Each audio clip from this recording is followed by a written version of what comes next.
Samedi le 2 août 2025, la sagesse du jour. La sagesse du jour va s'adresser principalement aux religieux.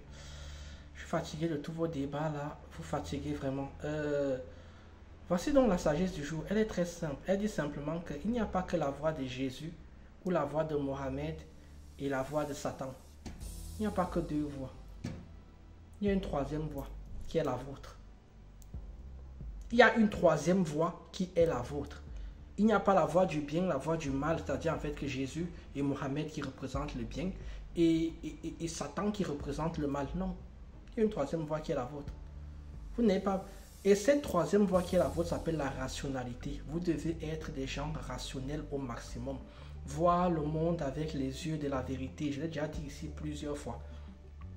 Le problème des religions, c'est que les religions gardent les gens dans l'espoir. Le problème de l'espoir, c'est que l'espoir dans 99% des cas est un mensonge. L'espoir vous fait tolérer et accepter des choses qu'en temps normal vous ne tolérez et vous n'accepterez jamais.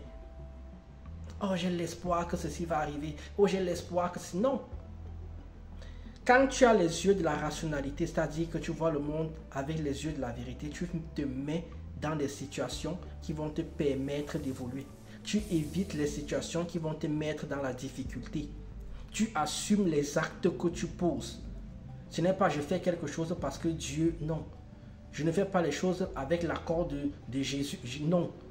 C'est parce que tu as décidé que tu allais le faire. C'est comme ça que ça marche. Les gens doivent assumer leur position, doivent assumer ce qu'ils font, doivent assumer ce qu'ils disent, doivent assumer ce qu'ils entreprennent. Voir le monde avec les yeux de la vérité. Si vous ne voyez que le monde qui a les yeux de l'espoir et l'espérance, bonne chance. Voilà pourquoi la communauté noire est aussi pauvre et aussi derrière. Moi, je continue à dire en fait que l'une des grosses raisons pour laquelle notre communauté est derrière, c'est l'absence de rationalité dans notre communauté. L'absence de prise de conscience, par exemple, la conscience de classe noire. C'est-à-dire en fait que tu es d'abord noir avant toute autre chose. Parce que les autres te voient d'abord noir avant toute autre chose.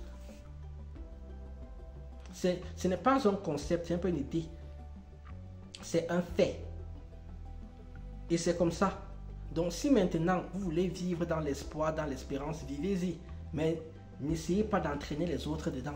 D'autant plus que les religions aujourd'hui ne sont rien d'autre que des business. Avant, comme je disais, c'était l'espoir et l'espérance. Et la peur aussi. Je dis que si vous lisez par exemple, je l'ai dit cela plusieurs fois, vous lisez la Bible, il n'y a pas un plus grand meurtrier dans la Bible que Dieu dans la Bible. C'est abusé. Il tue tout le monde. Il tue tout le monde. Dès qu'il est fâché, il tue. Dès qu'il est jaloux, il tue. C'est abusé. Satan, même dans la Bible, n'a même jamais tué personne. Donc, il n'y a pas que deux voies. Il y a une troisième voie et c'est votre voie à vous. La rationalité. En plus de ça, Dieu vous a créé. Donc, Dieu a la ligne directe vers vous. Il n'a pas besoin de passer par un pasteur, par un prêtre, par un prophète pour venir vous dire quelque chose. S'il veut vous dire quelque chose, il va vous le dire. Sur ce, tchuss.